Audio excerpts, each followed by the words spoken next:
My name is Salaudin Faridat Ajoke, equivalent level student of business administration. I'm here to talk about ethics, privacy, and security. What is ethics? Ethics, in a nutshell, ethics is a reflection of morality.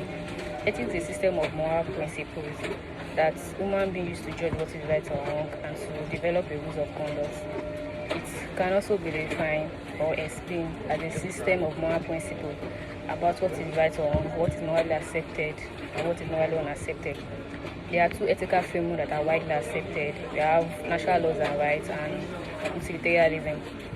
Natural laws and rights, the judgments of morality is based on how well it is adhered to the broadly accepted rules, that is how well is the rules accepted. It does not based on the consequences of the action. And utilitarianism is a morality that is based on the consequences of action, that is, it weighs the good effects against the harmful ones. And when normally the two ethical frameworks are meant to meet at a place to make the people conclude on a one conclusion. But when the judgments are different, it brings about what is called ethical dilemma. Ethical dilemma is conflict of two alternatives. It is a situation where difficult choices are made between two courses of action, of which both are morally acceptable or not. And when we bring down the ethics and the law are grounded on the principle of ethics, such as prohibition against harmful thefts and stealing and the likes. However, some laws are not ethical. Just because an action is ethical does not mean it is legal. Just because an action is legal does not mean it is ethical. So we have information communication technology, like ethical issues related to ICT. When we talk about this session is talking about moral ethical issues related to the use of ICT. Individual organizations are meant to be ethically sensitive and deploy on the use of their ICT. The ethical issues related to the ICT, we have plagiarism, we have international intellectual property rights, we have spam, we have hacking, and the likes. My name is Aulese Burua. I'm a group member of Group 12. I'll be speaking on challenges when it comes to ethics, privacy, and security.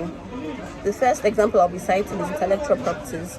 This consists of intangible assets, which are expressions of the human mind, that gives the creator of the property the right to its commercial value. Example of intellectual properties, we have software code, we have copyright, we have logo designs, we have music, we have patents, and the likes. Now, for example, on a social media platform like YouTube or Instagram, when a blog, for instance, posts a video, they make sure they give source or credit to who owns the video. If not, the video can be flagged down. But it's very, very important that those who own the property, those who own the video, those who own the designs are giving their kudos, are giving the reference to make sure that, I got this video from this place, not just putting up a video and making it look like your own. And there are different IP laws that have come to play when it comes to intellectual properties. But it is difficult because it's digitized. Everybody has access to the internet, so people can start claiming that, I don't know that the video is for you, I don't know that this logo design was designed by you. That's why digital rights management was introduced. And this refers to different technologies we use to control access to intellectual properties. So just make sure that we protect intellectual properties from different thefts. Another challenges we have when it comes to ethics, security, and privacy is plagiarism. Plagiarism is a type of intellectual property theft that involves using someone's quote or using someone's definition word for word without crediting the source. And this is a big deal. Writers and a lot of people do not even take this lightly. So there are different technologies that have come up, like Clearbots, like Grammarly, to make sure that this statement you are writing or this statement you are using on your page has not been said by any other person. Then lastly, I'll be talking about copyright alert system. This is an internet service that provides or sends warning to suspected offenders, and it slows down their connection or it flags them to just make sure that they should take whatever intellectual property or whatever content that was plagiarized to make sure that they don't use it. Hi, I'm Falade Amikosi, 300 level business admin. I'll be taking you on privacy. What is privacy? Privacy is the right to anonymity. Privacy is the protection from unwarranted searches and seizures. Privacy is the right to view and correct personal information. Privacy is the right to control use of personal information by third parties. Privacy is the right to be left alone. Privacy is protection against intrusion. Now, we have people who trade their privacy for convenience and freebies. People are surprisingly willing to disclose personal data to marketers for a little convenience, for a discount or coupon. Allowing a site to leave cookies, for instance, means that we experience a more compelling site on our next visit, right? And one that promotes promotions, one that features promotions tailored to our interest. We have elements of privacy. We have anonymity and surveillance. Anonymity refers to the condition in which a person's identity is unknown. On the positive side, anonymity protects people who participate in online support groups where they reveal embarrassing and stigmatizing facts without fear of disclosure.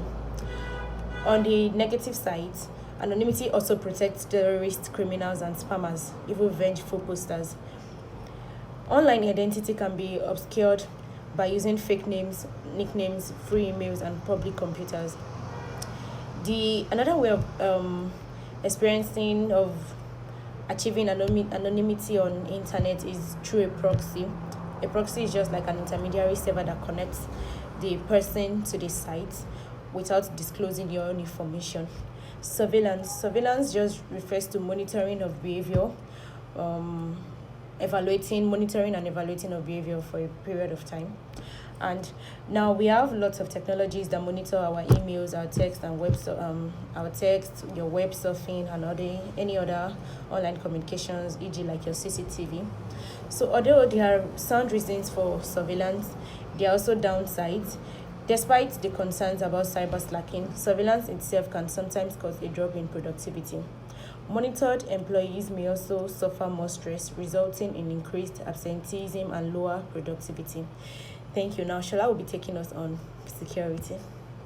Good afternoon. My name is Adenjo Adeshola, Department of Business Administration Year 3. I'm going to talk about information security. Now, what is security? Security is a state of being free from threats or danger. Now, what is information security? Information security, therefore, is the protection of organizational information from threats or danger. Now, these threats could arise internally or externally. That's why we need what? Risk management. Now, what is risk management? Risk management is the way we minimize our losses or we reduce risks of our information being stolen or gotten by other bodies or external competitors.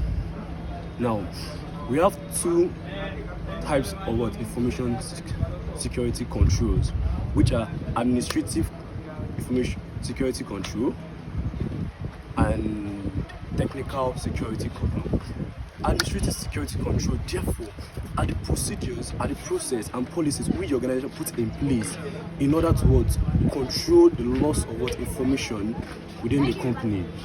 Now, for the technical aspect, the use of technology in order to control the loss of information, by which medium we have biometrics, that is use of fingerprint to give access to certain people within the organization in order to have access to certain information, and we have the use of cards in every company.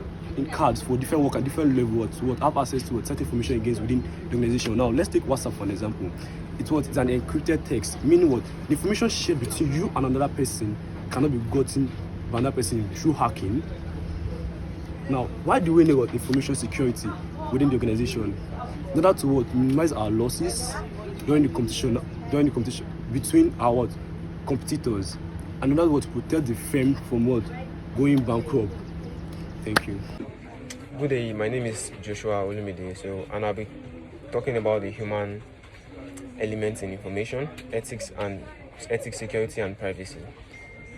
Now, human behavior and decision making play a central role in almost any situation, combining these things I mentioned, that is ethics, privacy, and security. So our first subtopic here would be on cognitive issues and productivity. Now, the sheer complexity of computers and information system challenges even the brightest human being. Now, first of all, we're talking about the weak passwords.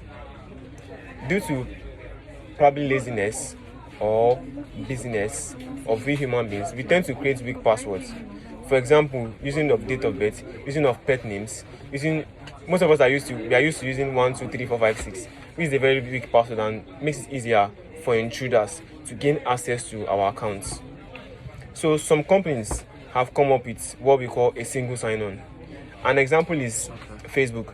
Now, once you log in for the first time with your username and your password, you don't need to input anything else again when logging in next time. All you need to do is to just click on your app and just click on login, and it will take you there. Why? Because you've already logged in.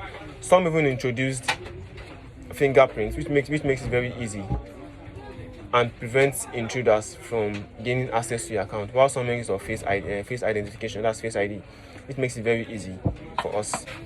Then for social engineering, which manipulates people into breaking normal security procedures or divulging confidential information.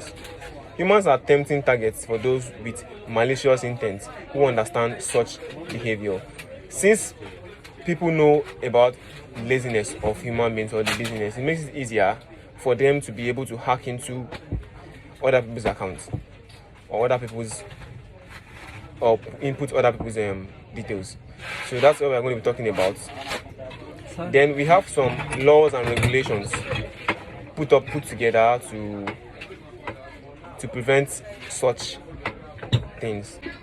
So this is the end of the summary or explanation for chapter 12. Thank you for watching.